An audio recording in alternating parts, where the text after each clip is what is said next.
So hello everyone. So today we're going to start with a new chapter and the name of the chapter is Courageous Boys. So this is a story of courageous boys who helped a baby elephant and saved him. तो उस courageous boys ने इसमें बहुत help करी है elephants की. They love to help each other. So let's go ahead and begin the chapter. Chapter 3, Courageous Boys. Now let's connect with the chapter. This is a story about a few children who freed a baby elephant from a house. तो ये जो story है ये कुछ ऐसे बच्चों की है जिन्होंने एक बेबी एलिफेंट को जो है घर से फ्री कराया. The children were very brave and courageous. वो बहुत ही brave भी थे, बहादुर थे. This lesson also highlights the care and love the boys had for the baby elephant. तो इस चैप्टर में हम देखेंगे कि कैसे वो जो बॉयज थे उनको एलिफेंट के लिए इतना प्यार था और कैसे उन्होंने उसकी केयर करी. Now let's begin the chapter. On reaching Neerav's house, Adi, Kaman and Romit stopped to take a look around. The house was in total darkness. Nirav के घर पहुंचने के बाद आदि, कामिन और रोमिन वहां पर रुके और उन्होंने चारों तरफ देखा. पूरा का पूरा घर में सिर्फ क्या थी? Darkness. They entered the compound from the side, climbing over the bamboo fencing, taking care not to make the slightest sound. अब वो कंपाउंड में घुसे साइड से. बैम्बू की फेंसिंग थी, उसके ऊपर चढ़ने के बाद वो उन्होंने कंपाउंड में वो एंटर किया. उन्होंने taking care not to make the slightest sound, और इस चीज का ध्यान रखा कि वो ज्यादा तेज आवाज ना हो. They circled the house, reached the cow shed at the back and stopped suddenly, dismay written large on their faces. अब उन्होंने पूरे ही घर को कवर कर लिया, सर्कल बना लिया. वहां पर काउ शेड पर पहुंचे पीछे और वहां पर जाके वो लोग रुक गए. उनका फेसेस पर बहुत ही ज्यादा डर, चिंता दिखाई दे रही थी. One of Neerav's thugs sat by the open entrance to the cow shed with his back against the wall. अब उसमें से जो नीरव का एक फ्रेंड था वो वहीं बैठ गया एंट्रेंस के ओपन साइड पर, काउ शेड के पास, और उसकी जो बैक थी वो कहां पर थी? दीवार से लग रही थी. The boys could not see the main man clearly in the dim light, but they heard a snore. Neerav's guard was asleep. अब वो बॉयज को उसको देख नहीं पा रहे थे, वो मैन को, क्योंकि अंधेरा इतना था रूम में तो क्लियरली उनको दिखाई नहीं दे रहा था कि कौन है, बट उन्हें कुछ आवाज आ रही थी और नीरव का जो गार्ड था वो नींद में था. With extreme caution, the boy slipped past the guard into the cow shed. Romer switched on his torch and propped the interior. अब बिल्कुल केयरफुली, बड़ी चुपचाप सारे बॉयज जो हैं वो चुपचाप कहाँ पे गार्ड को उधर से सोता हुआ देखकर वो काउ शेड में गए और उन्होंने, रोमिर ने वहां पर टॉर्च ऑन करके अंदर सब कुछ ढंग से देखा. On the left side of the shed sat two massive bulls with a pile of the hay in front of them.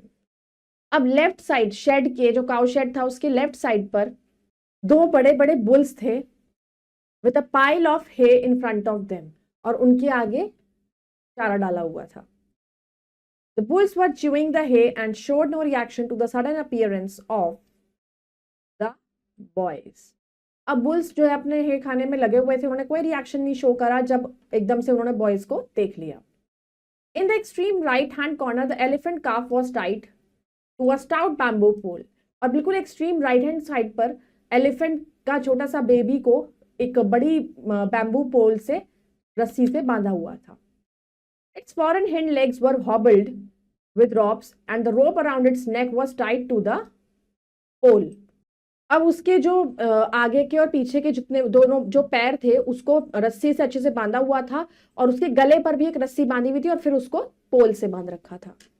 It made no sign that it was aware of three boys. तो इसमें ऐसा कोई उसने भी कोई sign नहीं दिया जैसे कि वो उनको जानता हो. They threw the torch beam on baby's face. उन्होंने वो टॉर्च मार के उसका फेस पे टॉर्च मारी. The three youngsters almost exclaimed aloud. और वो तीनों के तीनों जो है almost blank हो गए. The baby was crying softly with a stream of tears pouring down its face. क्योंकि वो जो बेबी था एलिफेंट का वो बहुत धीरे धीरे रो रहा था और आंसू के टपक रहे थे उसके फेस पर. The boys tiptoed up to the elephant calf and gently stroked its back. और बॉयज जो थे उसके पास गए, उसको थोड़ा सहलाया और उसकी बैक पर Kamin wiped its tears with the end of his shirt, और कामिन ने अपनी शर्ट से उसके आंसू पहुंचे. The calf responded by curling its trunk around the boy in a gesture of affection. और फिर उस काफ ने अपनी जो ट्रंक थी, अपनी सूंड थी, उसको उसके कंधे पे रखा और उसको जेस्चर शो किया, प्यार शो किया, जब उन्होंने उसके साथ प्यार से बात करी. From the belt around his waist Romi brought out curved knife with a wooden handle. अब उसने जो बेल्ट अपनी कमर पे बांधी हुई थी उसमें से रोमेड ने क्या निकाला, एक नाइफ, छुरी निकाली विद द, उसका हैंडल था जो था वुडन का था. Knives used to chop betel nut are common in every household in the region. तो इस तरह की जो नाइफ्स है वो हर घर में मिलती हैं सामान का, सब्जियां वगैरह काटने के लिए. आदि to was alarmed with similar knife, और आदि के पास भी वही सिमिलर नाइफ थी. Together they hacked at the loops of the ropes to give the cut ends afraid look. तो उन्होंने सबने मिलकर क्या करा, उसके रोप्स को काट दिया, उसके धागे धागे निकाल दिए, इस तरीके से काट दिया कि जैसे वो सारे धागे निकल गए. To have cut the ropes cleanly would have given the game away. और उसको काटने के बाद उन्होंने आगे बढ़ना शुरू करा. दे wanted to give the impression that the baby has succeeded in snapping its fetters and escaped without any outside help. अब उन्होंने इस तरीके से, इतनी साफ सुथरे तरीके से उस रस्सी को काटा और उसके ऐसा इंप्रेशन शो करा जैसे कि वो जो बेबी काफ था वो सक्सीड हो गया हो, इसको अपने आप ही किसी तरीके से उसने लूज कर लिया और वो रस्सी खुल गई और वो बिना किसी आउटसाइड हेल्प के वहां से निकल गया.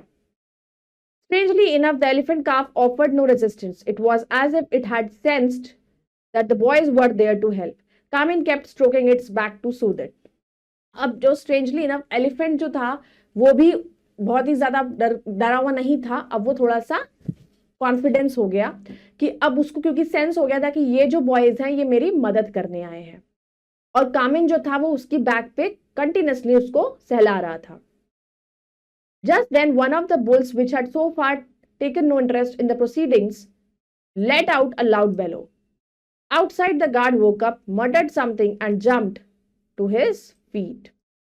अब तभी जब वो लोग उसको छुड़ाने की कर रहे थे तो एक बुल्स जो थे, दो बुल में से जो एक बुल था जिसने उस टाइम पे उनके आने पर कोई एक्शन शो नहीं करा था, वो सडनली उसने एक आवाज निकाली और बाहर जो गार्ड सो रहा था वो एकदम जाग गया आवाज सुनकर और अपने एकदम जंप करके खड़ा हो गया. The boys were totally exposed. The empty shed offered no cover. Set the baby free, Romi said to Adi in a nervous whisper. He is our only chance. अब बॉयज वो पूरी तरह एक्सपोज हो गए थे क्योंकि उस शेड के ऊपर कोई ढकने की कोई चीज ही नहीं थी. पूरा शेड खाली था, उसमें कोई कवर नहीं था. उसने रोमेट्स ने आदि से बोला कि इस बेबी को फ्री तो हमें कराना है किसी भी तरीके से, क्योंकि ये हमारी चांस है. With a startled cry the elephant calf shot of like an express train. फिर से जो वो बेबी काफ था, एलिफेंट काफ था, वो रोने लगा. It ran through the door and rammed straight into the guard pushing him inside.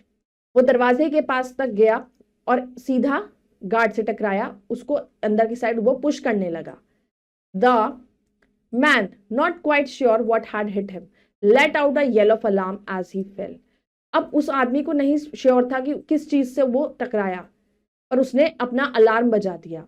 He was however not hurt and was up in a second dashing after the fleeing baby. उसको लेकिन टकराने के बाद कोई चोट नहीं लगी थी, वो एकदम से सेकंड्स में ही खड़ा हो गया. The calf ran straight towards the gate. Finding it closed, it ran along the fencing that surrounded the compound. और जो वो एलिफेंट का बेबी था वो सीधा कहाँ चला गया, गेट तक. और उसने देखा कि वो तो क्लोज्ड है, तो वो फेंसिंग, जो कंपाउंड की तरफ फेंसिंग हो रखी थी, वहां पर जाने की कोशिश की उसने. The boys, finding the guard fully occupied with the escaping animal, lost no time. They were out of the shed like lightning. They cut across the empty backyard to the fence on their left.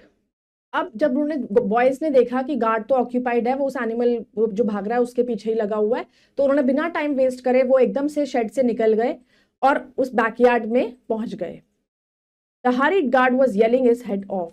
और जो guard already इतनी जल्दी में था वो भी चिल्लाने लगा. The three boys scaled the fence in one swift movement and ran to the gate. They waited under cover just outside the gate and watched the fun. अब वो तीनों के तीनों बॉयज जो है वो फेंस के साइड में उधर जाकर खड़े हो गए, बड़े धीरे से जाकर, और वो फिर वहां से निकलते हुए गेट पे चले गए और वो इंतजार करते रहे उस अंडर कवर के आउट गेट के बाहर, और उन वो फन को देखने लगे. The elephant calf was leading the man on a merry chase. Escaped, escaped. The guard shouted as he ran. The elephant calf has escaped. अब एलिफेंट काफ जो था वो उसको घुमा रहा था और वो भाग रहा था, और वो जोर जोर से गार्ड चिल्ला रहा था. जैसे ही वो एलिफेंट काफ भाग गया तब वो एस्केप हो गया. Someone lit a lantern inside the hut and the front door burst open. किसी ने वहां पे अपनी हट में से निकल के लैंप जलाया और फ्रंट का डोर ओपन हो गया. Neerav and two others rushed out and joined in the furious chase. और इसी बीच में नीरव और उसके साथ में जो दो लोग थे वो फटाफट भागे और उसी फ्यूरियस चेज को उसने ज्वाइन कर लिया. Round and round the baby went with the main in the hot pursuit. और गोल गोल घूमते घूमते वो जो था बेबी एलिफेंट वो भी भाग गया. द वॉल्स ऑफ द हट वर वीक. हट की जो वॉल्स थी वो बहुत कमजोर थी. Being made of sliced bamboo, क्योंकि वो बैम्बू की बनी हुई थी. Elephant calf did not know its own straight. अब एलिफेंट काफ को नहीं पता था कहाँ जाना है. It crashed straight into the wall, दो it as if it were made of paper, crashed through a couple of inner walls, hit the outer wall on the opposite side and rushed out the house. अब उसको तो पता नहीं था कि वो wall किस चीज की बनी, और उसको ये नहीं समझ आ रहा था जाना कहाँ है, तो वो बिल्कुल स्ट्रेट चला गया और वो दीवार को ऐसे टूट गई जैसे कि वो एक पेपर की बनी हुई हो, और उसने आउटर वॉल को भी तोड़ दिया. Get Zola, the trained elephant. Nirav barked, we will have to rope the calf. उसने कहा उसे जाओ, इसको पकड़ना होगा. नीरव बोलने लगा हमें इसको रस्सी से पकड़ना होगा. We must do something, Kamin said urgently उसने कामिन ने बोला कि हमें कुछ ना कुछ तो करना पड़ेगा. If they bring Jola which they should have done in the first place, the calf doesn't stand a chance. अगर वो यहाँ पर जोला को लेकर आएंगे तो उसकी जगह पर, तो द काफ जो है उसको नहीं चांस मिलेगा. कम एंड सेड आदि, I know a trick that might work. तो मेरे पास एक ट्रिक है जो काम कर सकती है. Adi put two fingers to his mouth and let out a piercing whistle. This was a trick his father had taught him. आदि ने दो फिंगर्स अपने मुंह में माउथ पे रखी और एकदम से इतनी जोर से सीटी बजाई, और यही ट्रिक उसने अपने फादर से सीखी थी. The effect of the whistle on the baby elephant was effective. और उस सीटी का जो इफेक्ट था बेबी एलिफेंट पर बहुत जल्दी हुआ. With great speed it took off the direction from which the whistle had come. तो वो जहां स्पीड से चल रहा था वो एकदम सीटी की आवाज सुनते ही उसने अपनी डायरेक्शन बदल ली, जहां से उसको सीटी की आवाज आई उधर जाने लगा. It race to where its three friends waited. और वो वहां पर आ रही थी जहां वो उसके थ्री फ्रेंड्स इंतजार कर रहे थे. The boys gave it a hurried but affectionate welcome. तो बॉयज ने उसको वेलकम किया. Then Adi and Kamin led the baby elephant further into the sanctuary while Romi stayed back to set up a trap for Nirav and his men. तो आदि और कामिन ने baby elephant को उसमें लेकर गया फर्दर सेंचुरी में, और रोमिर वहां पर रुका ताकि वो एक नीरव और उसके मेन के लिए ट्रैप कर सके. Adi and Kamin with the baby elephant into set a smart place. Adi और कामिन ने उस बेबी एलिफेंट और उसके बेबी एलिफेंट दोनों के लिए एक जगह बहुत स्पीड से उन्हें लेकर गए. But they had to slow down further ahead to find out the location of the mother elephant. क्योंकि उनको मदर एलिफेंट की लोकेशन नहीं पता थी वो किसका बेबी है, तो इसलिए वो थोड़ा धीरे धीरे जा रहे थे. As if to help them, the mother let out a trumpet which sounded loud and clear. तो उनकी हेल्प करने के लिए मदर ने जैसे उनकी जो आवाज होती है एलिफेंट की वो लगाई, और वो बहुत ही क्लियर और साउंड थी. The baby recognized her call and responded immediately. अब बेबी ने उसकी आवाज को पहचाना और रिस्पॉन्ड किया. With a joyous squeal, it broke loose from the boys and rushed towards its mother across the open ground. तो एकदम से उसने अपनी माँ की आवाज सुनी और रश करके मतलब भगता हुआ अपनी माँ के पास चला गया. The mother saw her calf and expressed her delight with a furious trumpet. तो मदर ने अपने बच्चे को देखकर बहुत ही प्यार दिखाया, उससे प्यार से सहलाने लगी, और फिर से उसने एक ट्रम्पेट मतलब उसने अपनी आवाज निकाली जोर से. The baby was safe now. The mother would protect it and Nirav would be in for a surprise. तो अब बेबी सेफ है, वो अपनी मदर के पास है और मदर उसका ध्यान रखेगी. Now we'll do the vocabulary. Dismay written large. Had a worried look. With extreme caution, very carefully. Propped the interior. Searched. Looked inside closely. Hobbled with ropes. Tied up with ropes. Afraid look. Made it look as if the threads were coming apart. Given the game away. Made it obvious to the poachers that someone had cut the ropes. Snapping its fetters. Breaking loose. Offered no resistance. Did not try to stop. Trap, a plan or a trick for cheating. Now we'll do fill the correct option in the OMR sheet. How many boys are there in the story? There were 3 boys. What do the boys want to save? They want to save the elephant calf. Who woke up and muttered? The guard. Who was Zola? Zola was the elephant. Now we'll do the fill in the blanks. The house was in total darkness. The boys threw the torch beam. Torch की जो light थी उसने baby के face पर की थी boys ने. The boys were totally exposed. The hurried guard was yelling his head off. Adi put 2 fingers to his mouth and let out a whistle. Now, write whether the statement is true or false. The boys entered the compound of Nirav's house. True. Nirav के house के compound में enter किया था उन्होंने.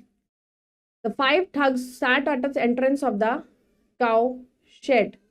False. Carmen wiped the tears of the elephant calf. True. आंसू पोंछे थे कामिन ने. The calf ran straight towards the gate. True. The walls of the hut were strong, being made of bricks. False. They were made of bamboo.